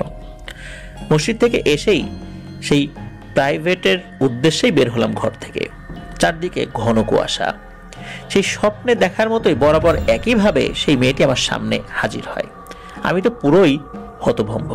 এ কি করে সম্ভব? হুবহু স্বপ্নের মতো করে কিভাবে মিলে গেল? আমি মেয়েটিকে কি বলবো বুঝতে পারছি না। মনে মনে কিন্তু আমি ভীষণ খুশি। মেয়েটি আমাকে বলল, কি মিয়া, কি ভাবছেন? দেখাই তো হওয়ার কথা ছিল, তাই না? তাহলে তো কি ভাবছেন? কথা তো বলবেন নাকি? আমি আমতা আমতা করতে থাকলাম। মেয়েটি বলল, থাক, বলতে হবে না। রাত্রে আমাকে স্বপ্নে দেখেছেন, এটাই তো বলতে চাচ্ছেন? আমি তো অবাক, এটা কিভাবে সম্ভব? একদম স্বপ্নের ন্যায় কিভাবে মিলে গেল সব? আমি বললাম, হ্যাঁ। এরপর আমি আর কিছু বলার আগেই মেয়েটি চলে গেল। আমি আমার মতো করে হাঁটতে লাগলাম। একটু পর মেয়েটির দিকে ঘুরে দেখতে গেলে তাকে আর দেখতে পেলাম না। ভাবলাম হয়তো কুয়াশার কারণে দেখা যাচ্ছে না, এইভাবে আবার হাঁটতে লাগলাম। হঠাৎ একটা জিনিস আমার মাথায় এসে নাড়া দিল। মেয়েটিকে এই সময় কেন দেখি? আর স্বপ্নে দেখার পর আমার রুমে সেই সুগন্ধিটা কোত্থেকে এলো? বেশ কিছুক্ষণ এটা নিয়ে ভাবার পর বিষয়টা আমার কাছে তুচ্ছ মনে হয়। ভাবলাম যে কোনো কারণেই হতে পারে। এইভাবে কিছুদিন পর পর মেয়েটার সাথে আমার দেখা হয়ে যায়। তবে এবার বিভিন্ন সময় বিভিন্ন জায়গায় দেখা হয়, যখন আমি কোনো জায়গায় একা থাকি এবং অন্য কোনো লোক যেখানে থাকে না সেই সমস্ত জায়গায়। তখন আশেপাশে কোনো জনমানবের চিহ্নই থাকে না। এইভাবে মেয়েটার সাথে আমার এক ধরনের কেমন কেমন সম্পর্ক হয়ে যায়। এরপর থেকে মাঝে মাঝে আমি ঘুমের মধ্যে একজন বয়োবৃদ্ধ লোককে দেখতে পাই। বৃদ্ধের আকৃতি ছিল কিছুটা ভয়ঙ্কর, দেখতে মানুষের মতোই, কিন্তু চেহারায় রয়েছে অদ্ভুত এক ধরনের ভয়। বৃদ্ধের পরনে লম্বা কালো জুব্বা, মুখ ভর্তি লম্বা সাদা দাড়ি, হাতে লাঠি নিয়ে একটু কুঁজো হয়ে হাঁটে। তার চোখ দুটি আগুনের গোলার মতো। লেবাসটা ধার্মিক হলেও চেহারার দিকে তাকালে এক ধরনের ভয় কাজ করেই যায়। দেখা যাচ্ছে আমি বাজারে, মাঠে ঘাটে যেখানেই যাচ্ছি সেখানে হাজার হাজার লোকের উপস্থিত থাকলেও সবার মাথার উপর দিয়ে ওই বুড়োটাকেই দেখা যাচ্ছে। মানে বুড়োটা একটু সবার থেকে লম্বাই ছিল দেখতে। যখন বুড়োটার চোখে আমার চোখ পড়তো তখন দেখতাম বুড়োটা আমার দিকে রাগান্বিত চোখে তাকিয়ে দাঁত কড়মড়িয়ে বিড়বিড় করে কিছু বলছে, যেটা আমি একটুও বুঝছি না। এভাবেই কিছুদিন বুড়োকে দেখার পর হঠাৎ একদিন মেয়েটার সাথে আমার দেখা হয়ে যায় সন্ধ্যার কিছুক্ষণ পর। আমি সেদিন কাজ শেষ করে বাড়ি ফিরছিলাম। মেয়েটিকে দেখে আমি জিজ্ঞাসা করলাম, এই অসময়ে তুমি এখানে কেন? সে বলল, তোমার আসার আমি অপেক্ষায় ছিলাম। আমার সাথে দেখা হয় কি তুমি খুশি হওনি? আমি বললাম, অবশ্যই, কিন্তু এই সময় তো দেখার কথা না। তো মেয়েটি বলল, কেন? তখন আমি বললাম, এমন একটা জায়গায় হঠাৎ করে কোনো মেয়ের থাকা কিন্তু ঠিক না, এমন নির্জন জায়গায়। আর হঠাৎ করে মানুষ যদি কেউ দেখে তাহলে কি বলবে? তখন মেয়েটি বলল, শোনো, আজ তোমাকে একটি সত্যি কথা বলতে চাই। জানি না তুমি এটাকে কিভাবে নেবে, তবু এই সত্যিটা জানার পর তুমি আমার সাথে আর যোগাযোগ রাখবে কিনা বা আমিও রাখতে পারবো কিনা আমি জানি না, পরিণতি কি হবে। বিষয়টি নিয়ে আমি চিন্তিত, তবুও সত্যিটা বলতেই হবে, কারণ আজ না বললে সত্যিটা কোনো না কোনো দিন তো প্রকাশ হবেই। সেদিন আমি তোমার কাছে প্রতারক হয়ে যাব। এই কারণে আমি আমার পরিচয় দিতে চাই। মেয়েটির এমন কথাগুলো আসলে আমার মাথায় খুব একটা ঢুকছিল না। আমি ভাবলাম স্বাভাবিক কিছু বলবে, হয়তোবা সে তার পরিবার সম্পর্কে বলবে, সে বলবে যে তারা দরিদ্র, এরকম কোনো কথা বলবে আর কি, যেটা আমি আগে থেকে জানতাম না, বা তার পরিবারের এমন কোনো বিষয় যেটা আমি জানতাম না, জানবই বা কিভাবে? তার সাথে পরিচয় তো আমার খুব বেশি দিনের না। তো এইসবই ভাবছিলাম, তখন মেয়েটি চোখের ভ্রু কুঁচকে আবারও আমাকে জিজ্ঞেস করলো যে, কি সত্যিটা শুনবে তো? আমি যদিও শুনতে চাচ্ছিলাম না, তারপরও আমি বললাম, ঠিক আছে, বলো কি এমন সত্য? তখন ওই মেয়েটি তার নাম বলে ইয়াসমিন। মেয়েটি বলে, তুমি আমাকে কতদিন ধরে চেনো? অল্প কয়েকদিন। আমি কিন্তু তোমাকে তোমার জন্মের পর থেকেই চিনি। এ কথা শুনে আমি বেশ অবাক হয়ে তার দিকে তাকিয়ে রইলাম। কিছুক্ষণ তাকিয়ে থাকার পর বললাম, আরে ধুর, তুমি আমার সাথে মজা করছো? মজা করার সময় পেলে না? এই অসময়ে আমার পথ আগলে দাঁড়িয়েছো এসব উদ্ভট কথা বলার জন্য? কাজের কথা বলো, না হলে আমাকে যেতে দাও, মানুষজন দেখলে খারাপ বলবে। মেয়েটি বলল, হ্যাঁ, আমি তো যাবই, পথও ছেড়ে দিব, তবে আজ যে তোমায় কথা শুনতেই হবে। আমি আর দেরি করতে পারছি না, কারণ আমি জানি না কি হবে ভবিষ্যতে। হয়তো আরো অনেক পরে বলতাম, কিন্তু আমাকে জানাতেই হবে আমার আসল পরিচয়। আমি বললাম, কি এমন তোমার আসল পরিচয় বলো? মেয়েটি আমার দিকে কিছুটা তাকিয়ে তার দৃষ্টিটা নিচের দিকে ফিরে বলল, দেখো, আমি তোমার বা তোমাদের মতো কেউ না, তোমাদের সমাজেরও কেউ না, আমি অন্য এক জাতির। তখন আমি তার এই বাক্য শুনে হতভম্ব হয়ে গেলাম। তাহলে তুমি কি ভিন্ন ধর্মী? অবশ্যই এটা হতে পারে না, ভিন্ন ধর্মী হলে তো তুমি বোরকা পরার প্রশ্নই আসে না। তাহলে তুমি কোন জাতি, কোন সমাজের কথা বলছো? কি এমন গোপন পরিচয় রয়েছে যেটা আমি জানি না? আমি জানতে চাই, সত্যিটা যত কঠিনই হোক বলো। তখন মেয়েটি বলল, আমি জিন সমাজের একজন। তখন এই কথা শোনার সাথে সাথে আমি কি যে চিন্তা করছি আমি নিজেও জানি না। আমি একটা ঘোরের মধ্যে চলে গেলাম। মাথাটা কেমন যেন ভন ভন করে ঘুরছে, এমন একটা অবস্থা, মাথাটা ব্যথা করছে, আমার মাথায় কিছুই ধরছে না। এরকম করতে করতে হঠাৎ আমি সেন্সলেস হয়ে ওখানেই পড়ে গেলাম। জ্ঞান ফিরলে নিজেকে বিছানায় আবিষ্কার করি। পরে আমার মাকে জিজ্ঞেস করলে জানতে পারি তারা নাকি আমাকে আমার বিছানাতেই শোয়া অবস্থায় দেখতে পেয়েছে। মূলত আমার জ্ঞান ফিরে কয়েক ঘন্টা পর হঠাৎ মনে পড়ে গেল আমি তো সেই মেয়েটার সাথে কথা বলা অবস্থায় ঘটনাস্থলেই জ্ঞান হারাই। তাহলে বাড়িতে এলাম কিভাবে? কেউ ধরাধরি করে এনে দিলেও তো আমার বাড়ির লোক কেউ না কেউ তো জানবে। তাহলে বাড়ির লোকজন কেউই দেখেনি আমি কিভাবে বাড়িতে এসেছি, তাও আবার আমার বিছানায়। এটা নিশ্চয়ই ওই মেয়েটার কাজ। সে যা যা বলেছে সবই কি সত্যি, নাকি সে মজা করেছে? আচ্ছা, সে যদি মানুষই হয় তাহলে শুধু ওই নির্দিষ্ট সময় কেন দেখা করে, যে সময় কোনো জনমানব রাস্তায় থাকার কথা না? তাহলে কি সে সত্যি বলছে? ব্যাপারটা কি আসলে? এসব বিষয় আমার পরিবার কিন্তু কিছুই জানে না এখনো। এরপর রাতের খাবার খেয়ে আমি আবার ওইসব কিছু চিন্তা করতে করতে ঘুমিয়ে পড়লাম। হঠাৎ মাঝ রাতে আনুমানিক 3টার সময় হবে, আমার রুমের পেছনের টিনে 3টা আঙ্গুলের টোকা পড়ার শব্দ। আমি ভাবলাম রাতের বেলা কুকুর হয়তো ওখানে বসে আছে, হয়তো লেজ দিয়ে বাড়ি দিয়েছে টিনের মধ্যে, কিন্তু না। একটু পর ওই দিক থেকে আমার নাম ধরে মেয়েলি কণ্ঠে ডাকছে। এ কি? এ তো সেই মেয়েটি। তার ডাক শুনেই আমি শোয়া থেকে উঠে বসে গেলাম। মেয়েটি আবার আমার নাম ধরে ডেকে বলল, বাইরে এসো, কথা আছে। আমি তার কথা মতো বাইরে বেরিয়ে সেই রুমের পেছনে চলে যাই। দেখি সেখানে কিছুই নেই, কিন্তু সেখান থেকে চমৎকার একটি সুগন্ধি পাচ্ছি। তাহলে কি সেই পরীটাই সত্যি এসেছে? এটা তো তারই সুগন্ধি। আবারও আমার নাম ধরে তার ডাক পড়লো। আমি তাকিয়ে দেখি সে আমার বাড়ির কোণে সেই তুলা গাছটির নিচেই দাঁড়িয়ে রয়েছে। আমি সাথে সাথে ছুটে গেলাম সেখানে। সে আমাকে জিজ্ঞেস করলো, এখন কেমন আছো? আমি বললাম, ভালো আছি। মেয়েটি বলল, আমি জানি তোমার মনের মধ্যে কি চলছে, কিন্তু কিছুই করার নাই, এটাই সত্য। তোমার উপর আমার নজর সেই শৈশবকাল থেকেই। তুমি জানো আমার বয়স কত? আমি বললাম, তুমি না বললে আমি কিভাবে জানবো? সে বলল, আমার বয়স 150 বছর। তার বয়সের কথা শুনে আমার চোখ কপালে, মনে হচ্ছিল আবার সেন্সলেস হয়ে যাব, কিন্তু না। মেয়েটির একটা কথা আমার সান্ত্বনা ফেরত আসলো। সে জানায় তাদের নাকি অনেক লম্বা হায়াত। তার বয়স অনুযায়ী সে এখন কিশোরী মাত্র। তাদের ভেতরে এমন অনেকেই রয়েছে যারা অনেক নবী রাসূলদেরকেও দেখেছেন, অনেকে সাহাবায়ে কেরামদেরকেও দেখেছেন। এসব শুনে আমি তার দিকে অবাক নজরে চেয়ে রইলাম আর ভাবতে লাগলাম, ও বলছেটা কি? আমার বয়স 20-এর কোটায়, আর ওর বয়স 150 বছর। কিভাবে কি? সে বলল, এতদিন ধরে তোমাকে পাহারা দিয়ে আমি নজরে নজরে রেখেছি। উপযুক্ত সময় হওয়ায় তোমার সামনে আমি প্রকাশ হয়েছি, কিন্তু পরিচয় দিতে চাইনি, আরো পরে পরিচয় দিতে চেয়েছিলাম, কিন্তু কোনো একটি কারণে আমি পরিচয় দিয়ে দিলাম। এর মধ্যে ইয়াসমিন আমাকে বলে আমার সাথে আমাদের দেশে যাবে। একথা শুনে আমি হঠাৎ চমকে উঠলাম। সে এইভাবে আমাকে তার দেশে নিয়ে যাবার প্রস্তাব করবে আমি ভাবতেও পারিনি। আমি বললাম, তোমাদের দেশ মানে?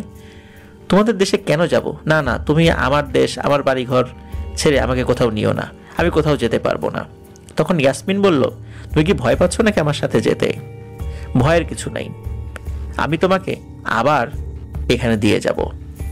আজকে আমাদের দেশে আমার এক প্রতিবেশীর বিয়ে, তোমাকে আমাদের দেশ ঘুরে দেখাবো, দেখবে আমাদের সংস্কৃতি, বিয়ে অনুষ্ঠান এগুলো কেমন হয়। আমি তখন বিয়ের অনুষ্ঠানের কথা শুনে যাওয়ার জন্য একটু লোভ হলো, মূলত সেগুলো দেখতে কেমন হয় তা দেখার জন্য। মা দাদিদের মুখে শুনতাম পরীদের রাজ্যের বিভিন্ন ঘটনা, কিন্তু আজ স্বয়ং যাওয়ার প্রস্তাব পেয়ে হঠাৎ যাওয়ার আগ্রহ জেগে বসলো। তখন আমি বললাম, আচ্ছা যেতে পারি, কিন্তু একটা শর্তে, আমাকে কিন্তু আবার এনে দিতে হবে, আমি কিন্তু সেখানে থাকতে পারবো না। মেয়েটি বলল, আচ্ছা সমস্যা নেই, রাতের মধ্যেই আবার তোমাকে পৌঁছে দেবো ইনশাল্লাহ। আমি বললাম, দাঁড়াও, আমি জামা কাপড় পরিবর্তন করে আসি। মেয়েটি বলল, কিচ্ছু লাগবে না, চোখটা বন্ধ করো। আমি চোখ বন্ধ করে আবার খুলে দেখি অবাক কাণ্ড, আমার সম্পূর্ণ সাজসজ্জা পাল্টে গেছে। খুব সুন্দর একটা পাঞ্জাবি পাজামা আমার পরনে। আমি তার দিকে তাকিয়ে জিজ্ঞেস করতে যাব, ওই মুহূর্তে সে মুচকে একটা হাসি দিয়ে বলল, অবাক হওয়ার কিছু নেই, চলো। আমি বললাম, আচ্ছা তোমাদের দেশ কোথায়? তখন সে একটি জায়গার নাম বলল, সেটি ঠিক মনে নাই আমার। সেখানে নাকি মানুষের যাওয়ার সাধ্য নেই, যদি কোনো জিন বা পরী কাউকে সাথে করে নিয়ে যায় তাহলেই সম্ভব। এই বলে মেয়েটি আমাকে আবারও বলল, চোখটা বন্ধ করো। আমি সাথে সাথে বাধ্য ছেলের মতো চোখ বন্ধ করলাম। একটু পর আমি অনুভব করলাম আমি যেন শূন্যে ভাসছি, কিন্তু ও বলার অপেক্ষায় চোখ খুলছি না, কোথায় যেন ভেসে ভেসে চলে যাচ্ছি। সে কিন্তু আমার হাত ধরে আছে। হঠাৎ চোখ খুলতে বললে আমি চোখ খুলে অবাক হয়ে গেলাম। দেখলাম সেখানে সম্পূর্ণ দিন, কিন্তু কোনো সূর্য নেই। এত সুন্দর দিনের আলো, চারদিকে চির সবুজের বাগান, ফুলে ফলে দারুণ সুঘ্রাণে ভরপুর চারদিক। সেখানে গিয়ে আমি অনেকক্ষণ ঘুরলাম ওর সাথে। একটু পর মেয়েটি আমাকে, মানে ইয়াসমিন আমাকে বলল, চলো আমরা বিয়ের অনুষ্ঠানে যাই। আমি বললাম, আচ্ছা চলো, দেখে আসি তোমাদের এখানে কিভাবে বিয়ে হয়। তখন ওর সাথে আমি হাঁটা শুরু করলাম। হঠাৎ কিছু দূর গিয়ে দেখি একটা নদী, নদীর ওপর একটা বিশাল বৃক্ষ, খুব সুন্দর বৃক্ষটি। এই বৃক্ষের নিচে অনেকগুলো মানুষের সমাগম দেখা যায়। আমি বললাম, ওখানে এত মানুষ কেন? ইয়াসমিন নামের পরী আমাকে বলল, আমরা এখন ওখানেই যাব, সেখানে বিয়ের অনুষ্ঠান চলছে, গেলেই দেখবা। আমি বললাম বেশ, তো যাবো কিভাবে, নদী পার হবো কিভাবে, এখানে তো কোনো নৌকাও নেই। সে বললো কোনো চিন্তা নেই। নদীতে ছিল অসংখ্য জাতের সুন্দর সুন্দর ফুল, যেগুলোর পাতা বেশ বড় বড়। ইয়াসমিন আমাকে বলে ওই ফুলের পাতার উপর হাঁটতে। আমি অবাক হয়ে বললাম, আরে বলো কি তুমি, এই পাতার উপর দিয়ে কিভাবে হাঁটবো, পড়ে যাব না? তখন সে বলল, আরে কিচ্ছু হবে না, তুমি আমার পেছন পেছন আসো। আমি সেটাই করলাম। অবশেষে নদী পার হয়ে যাই এবং পার হয়ে সেই বৃক্ষের নিচেই গেলাম। গিয়ে দেখি বেশ সুন্দর জাঁকজমকপূর্ণ জমকালো আয়োজন, সুন্দর সুন্দর খাবার বানিয়ে বড় বড় টেবিলের সারি সারিভাবে সাজিয়ে রাখা আছে।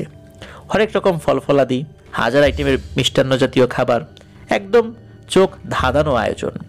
সেখানে বেশিরভাগই অল্প বয়সী যুবতী মেয়ে, অন্যান্য বয়সের নারী পুরুষও আছে, তবে সংখ্যায় তারা বেশ কম। বেশ কয়েকটা তরুণী ইয়াসমিনের সাথে আমাকে দেখে একজন আরেকজনের সাথে কানাকানি করে কিছু বলছে। আর আমার অবশ্য মনে মনে একটু ভয়ও কাজ করছিল, এখানে সবাই জিন জাতি আর আমি একলাই মানুষ, আমার যদি কিছু করে ফেলে। মনে মনে আবার একটু সাহস সঞ্চয় করে নিলাম, আমি তো নিজে থেকে আসি নাই, আমাকে আনা হয়েছে, যা বোঝার ইয়াসমিন বুঝবে। এক পর্যায়ে বর এবং কনেকে নিয়ে আসা হলো পালকিতে করে। হঠাৎ করে যেই দৃশ্য দেখলাম, সেটা দেখার জন্য আমি মোটেও প্রস্তুত ছিলাম না। স্বপ্নে দেখা সেই অদ্ভুত বৃদ্ধটি এইখানে বসে আছে একটা বড় সোনালী চেয়ারে। মূলত বিয়ের কাজটি ওই বৃদ্ধ লোকটি সম্পন্ন করবেন। আমি ইয়াসমিনকে হাত দিয়ে টাচ করে ইশারা দিয়ে বললাম, এই বৃদ্ধ লোকটিকে? তাকে তো আমি বেশ কয়েকবার স্বপ্নে দেখেছি, ইনি এখানে কেন? ইয়াসমিন তখন আমাকে অবাক করে দিয়ে জানায়, এই বৃদ্ধ লোকটি তার দাদু, তাদের এলাকার জিন সমাজের মুরব্বী। আমি তখন আর কিছুই বললাম না। হঠাৎ একসময় বৃদ্ধতার দৃষ্টি আমার দিকে পড়ে। আমাকে দেখার সাথে সাথে বৃদ্ধের চেহারা কেমন যেন রাগে লাল হয়ে যেতে লাগলো, সেই স্বপ্নে দেখার মতো। আমি বেশ ভয়ে পেতে লাগলাম। মনে মনে চিন্তা করছি কখন বাড়িতে ফেরত আসবো। ইয়াসমিনকে বললাম, আমাকে বাড়িতে দিয়ে আসো, আমি এখানে থাকতে পারছি না, আমার ভীষণ ভয় করছে। ইয়াসমিন বলে, আমি বুঝতে পেরেছি তুমি কিসের ভয় পাচ্ছ, ভয় পেও না, আমি যতক্ষণ তোমার সাথে আছি ততক্ষণ তোমার কোনো ভয় নেই। কিন্তু না, ওর এই কথায় তবু আমার সান্ত্বনা মিলছে না, আমার কিছুই ভালো লাগছে না। অপেক্ষা ছিলাম কতক্ষণে বিয়েটা শেষ হবে আর কখন বাড়ি ফিরবো। আমি এত টেনশনে ছিলাম যে এত রঙের বাহারি লোভনীয় খাবারগুলোর প্রতি আমার কোনো আগ্রহ কাজ করছিল না। আমি সেখানে কিচ্ছু খাইনি। অতঃপর বিয়ের কাজ সম্পন্ন হলে ইয়াসমিন আমাকে বলে, চলো তোমাকে পৌঁছে দিয়ে আসি। আমি এবার যেন হাফ ছেড়ে বাঁচলাম। আসার সময় আমরা একটা গাছের বাগানের ভেতর দিয়ে হাঁটা শুরু করলাম। হাঁটতে হাঁটতে ইয়াসমিন আমাকে বলে, তুমি কেন এত ভয়ে ছিলে তা আমি জানি, এবং এই কারণেই আমি তোমাকে আমার পরিচয়টা তাড়াতাড়ি দিয়েছি। আমি বললাম, তুমি জানতে, তাহলে বলো কি জানতে? আমাকে অবাক করে দিয়ে সে বলা শুরু করলো, আমার দাদু তোমাদের মানব সম্প্রদায়কে কিছুতেই সহ্য করতে পারেন না, তাই তিনি যখন বুঝতে পারলেন আমি কোনো একটা মনুষ্য সন্তানের সাথে দেখা করি, তখন থেকে তিনি আমাকে ফলো করতেন। আমি বললাম, কেন, তিনি কেন মানুষকে দেখতে পারেন না, তার কারণটা কি? মেয়েটি বলল, আমার বাবার করুণ মৃত্যুই হলো তার কারণ। আমি তখন জিজ্ঞেস করলাম, তোমার বাবার করুণ মৃত্যু মানে? এখানে কি মানুষের কোনো হাত রয়েছে, যেই কারণে তোমার দাদু আমাদেরকে কিছুতেই দেখতে বা সহ্য করতে পারেন না? মেয়েটি জয় বলল, হ্যাঁ, মনুষ্য জাতি হলো আমার বাবার মৃত্যুর কারণ। তুমি কি জানো আমার বাবার সাথে কি হয়েছিল? সে এক করুণ ঘটনা। সে বলতে থাকলো সেই ঘটনাটি। একদিন আমার বাবা তোমাদের এই জগতে এসে রাতের বেলা কোনো এক রাস্তা দিয়ে হাঁটছিলেন। চাঁদনি রাত, হঠাৎ আবহাওয়া খুব সুন্দর হয়, বাবা একটি খেজুর গাছের নিচে বিশ্রাম করার জন্য বসে পড়েন। মনের অজান্তে ঘুমিয়ে পড়েন। সেই পথ দিয়ে একজন কবিরাজ কোনো এক বাড়ি থেকে কবিরাজি শেষ করে ফিরছিল। হঠাৎ কবিরাজ আমার বাবার কাছাকাছি এলে কোনো কারণে সে বুঝতে পারে এখানে অস্বাভাবিক কোনো কিছুর উপস্থিতি রয়েছে। কবিরাজ তখন আমার বাবাকে দেখে সন্দেহ করে বসে, কিন্তু আমার বাবা তখনও ঘুমের ঘোরে ছিলেন এবং মনুষ্য অবয়বে ছিলেন। কবিরাজ সেই সুযোগে আমার বাবার উপর তার তন্ত্রবিদ্যা প্রয়োগ করে এবং আমার বাবাকে সে তার জাদুবিদ্যা দিয়ে বন্দী করে ফেলে। মূলত সে তার স্বার্থ হাসিল করার জন্যই আমার নিরীহ বাবাকে সে বন্দী করেছিল। সে ভেবেছিল আমার বাবাকে বশ করে যে সকল কাজ মানুষের পক্ষে করা অসম্ভব, সেই সকল কাজ আমার বাবাকে দিয়ে সহজেই করিয়ে নিয়ে তার শক্তি দিন দিন বাড়িয়ে নেবে। কিন্তু তার এই সমস্ত প্রস্তাবে আমার বাবা সাড়া দেননি। কবিরাজ আমার বাবাকে জোর করতে থাকে বারবার। আর আমার বাবা কড়াকড়িভাবে জানিয়ে দেন যে তার পক্ষে কিছুতেই এমন নোংরা এবং শরীয়ত বিরোধী কাজ করা সম্ভব নয়, কারণ আমার বাবা একজন পরহেজগার জিন ছিলেন। এসব বলাতে কবিরাজ বাবার উপর তার জাদুবিদ্যা ক্রমাগত প্রয়োগ করতে থাকে এবং নির্যাতন করতে থাকে। কিছুদিন বন্দি করে জাদুবিদ্যা প্রয়োগ করার ফলে আমার বাবা মারা যান। আর বাবার মৃত্যুর শোকে আমার মাও একসময় অসুস্থ হয়ে তিনিও ইন্তেকাল করেন। আমার দাদা বুঝতে পারেননি আমার বাবা কোথায়।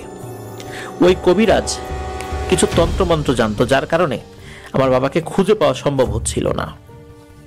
এমন একটি করুণ ঘটনা ঘটেছে আমাদের পরিবারে, আর এর জন্য দায়ী হলো সেই কবিরাজ।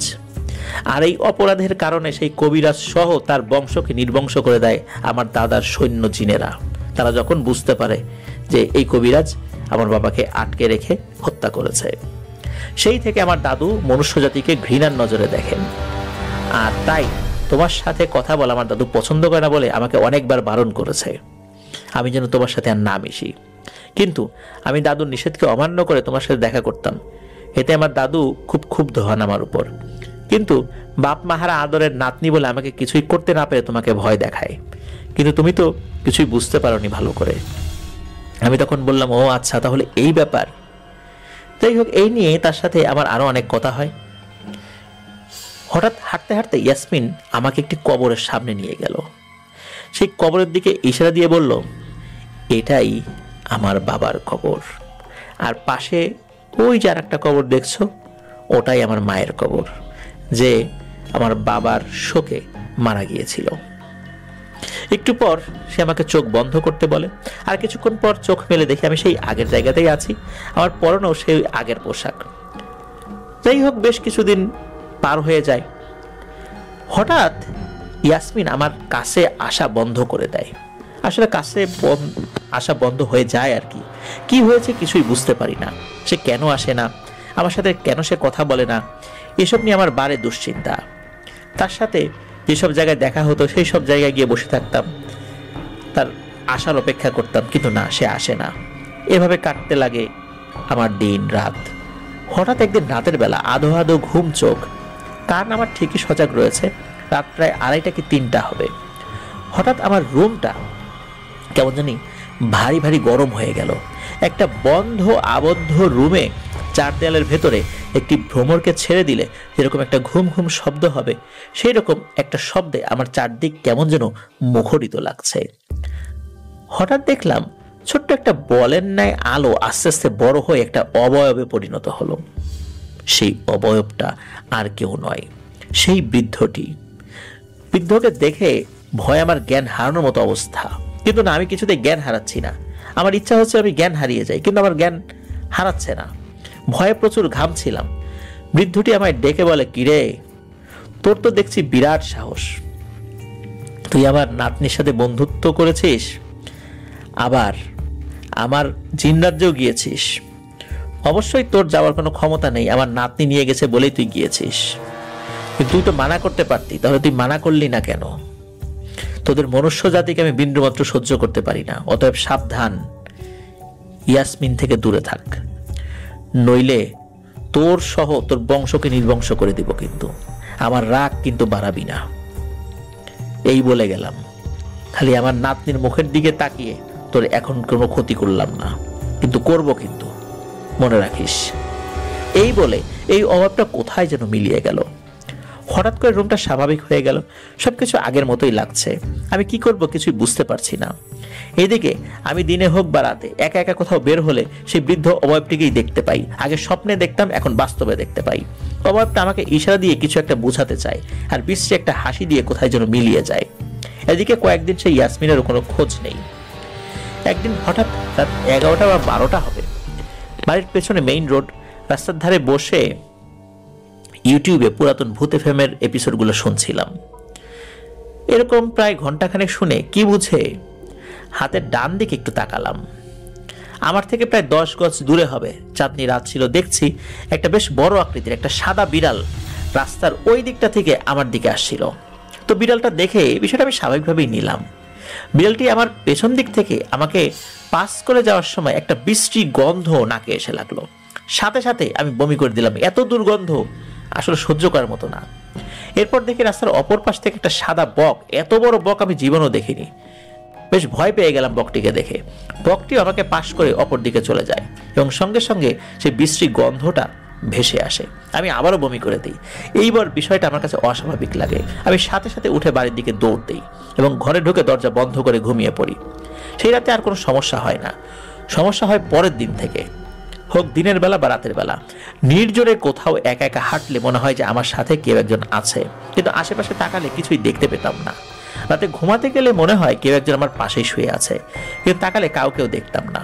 রাত যখন গভীর হতো তখন রুমটা আস্তে আস্তে গরম হয়ে যেত। হঠাৎ করে রুমে চলতে থাকা ফ্যানটি বন্ধ হয়ে যেত। কিন্তু তারও কয়েকদিন পর আমার সাথে ঘটতে লাগলো অনাকাঙ্ক্ষিত ঘটনা, যেটার কথা স্বাভাবিকভাবে বলা খুব মুশকিল, তবুও বলতে বাধ্য হচ্ছি।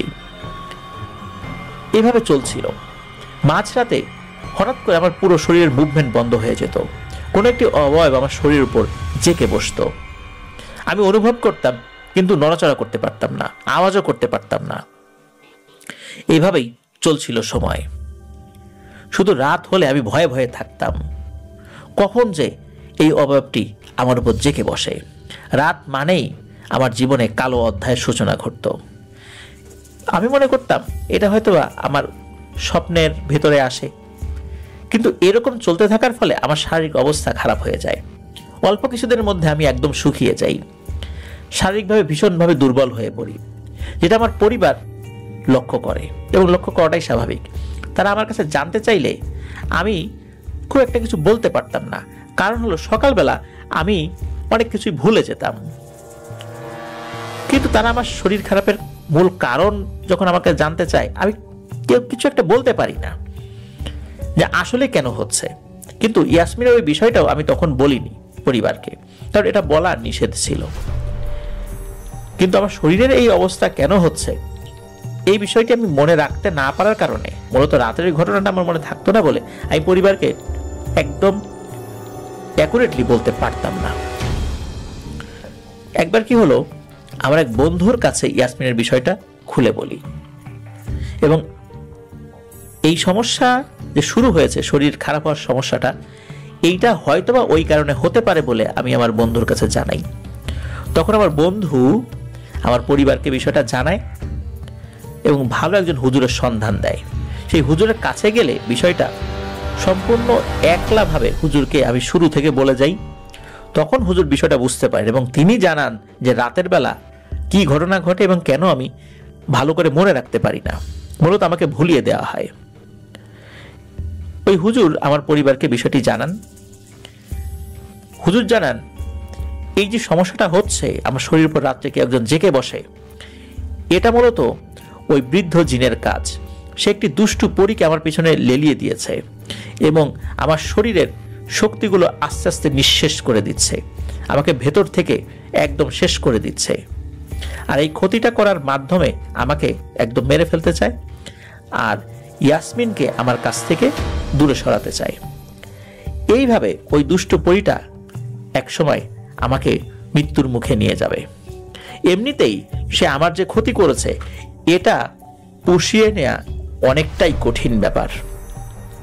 এরপর হুজুর আমার শরীরটা বন্ধ করে দেন, যাতে করে দুষ্টু পরিসহ ওই ইয়াসমিন আমার কাছে আসতে না পারে। কারণ ইয়াসমিনও যদি আসে তাহলে ওই জিনটি আবার আমার ক্ষতি করতে চাইবে কোনো না কোনো ভাবে।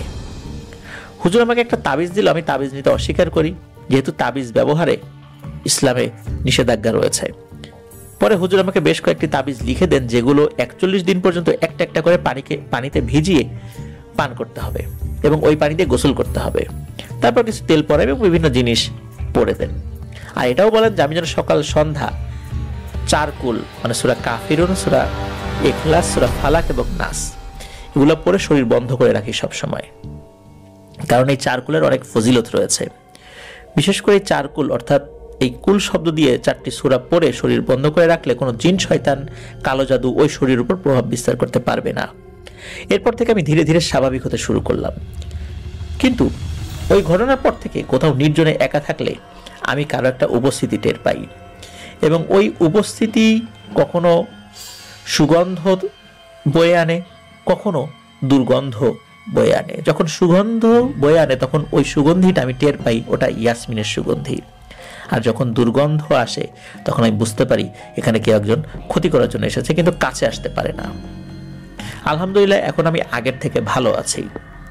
তবে আসলে ভিন্ন জাতির সাথে সম্পর্ক থাকার অনেক খেসারত দিতে হয়, যা আমি আমার নিজের জীবনের একটা রূঢ় উপলব্ধি দিয়ে বুঝতে পেরেছি।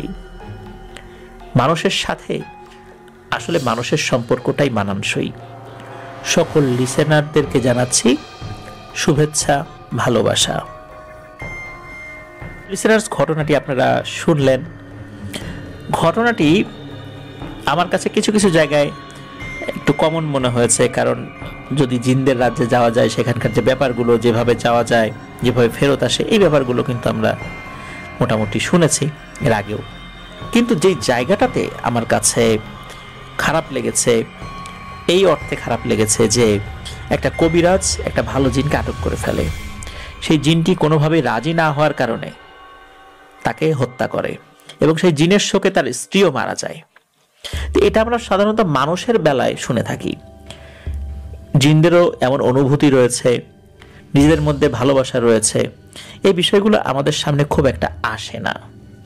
এই ঘটনার মাধ্যমে আমরা এই জায়গাটা সম্পর্কে নতুন করে জানতে পেরেছি যে জিন স্বামীর প্রতি ভালোবাসার কারণে স্ত্রীও মারা গেল অসুস্থ হয়ে।